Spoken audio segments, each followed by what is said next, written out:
अब बात अगर मैं भारतवर्ष की करूं तो यहाँ पर तो ये सूर्य ग्रहण विद्यमान नहीं है, यहाँ पर इसकी विजिबिलिटी नहीं है।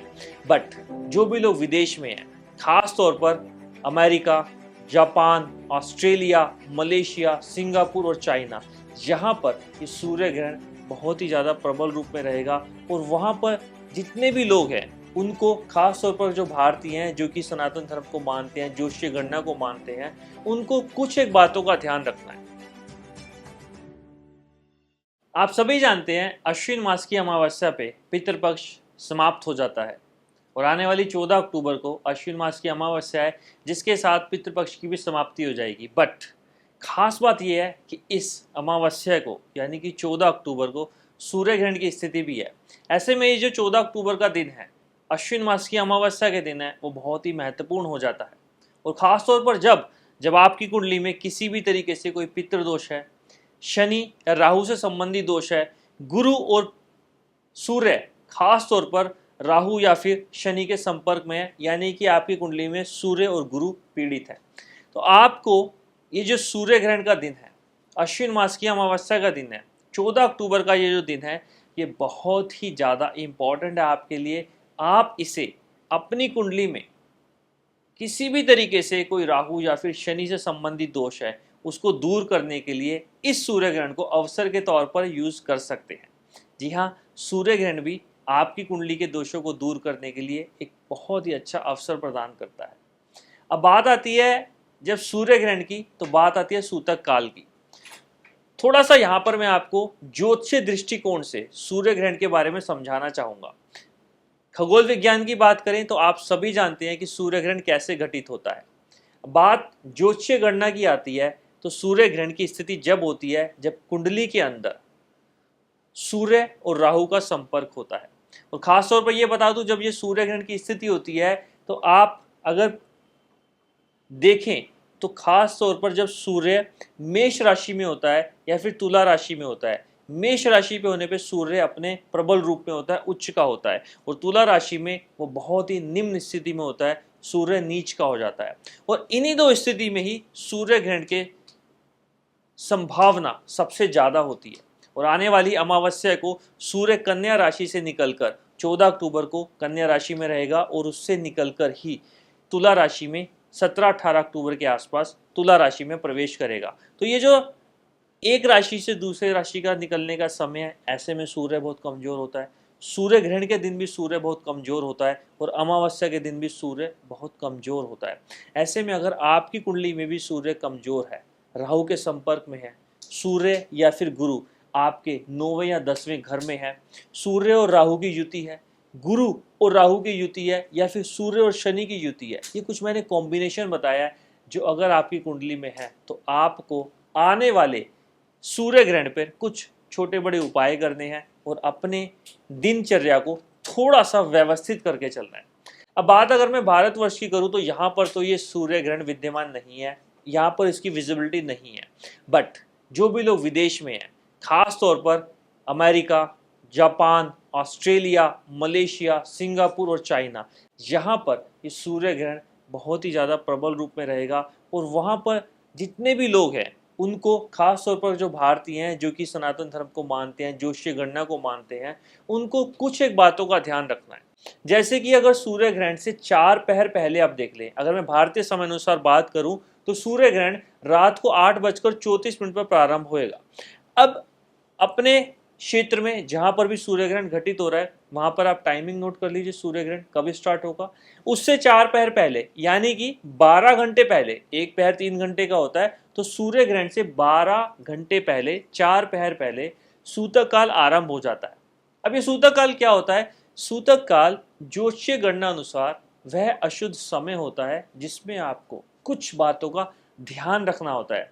जैसे कि आपको इस सूतक काल के दौरान कोई भी वस्तु खाने पीने की यूज नहीं करनी चाहिए, खाना बनाना नहीं चाहिए, और अगर खाना बना हुआ है तो उसके अंदर तुलसी का पत्ता डाल के रखना चाहिए ताकि आप सूर्य ग्रहण के बाद उस खाने को यूज कर सके। वैसे तो यही कहा जाता है, यही माना जाता है कि सूर्य ग्रहण के दौरान किसी भी तरीके से कोई भी भोज्य पदार्थ, कोई भी खाद्य पदार्थ जो है आपको नहीं रखना चाहिए, वो दूषित हो जाता है।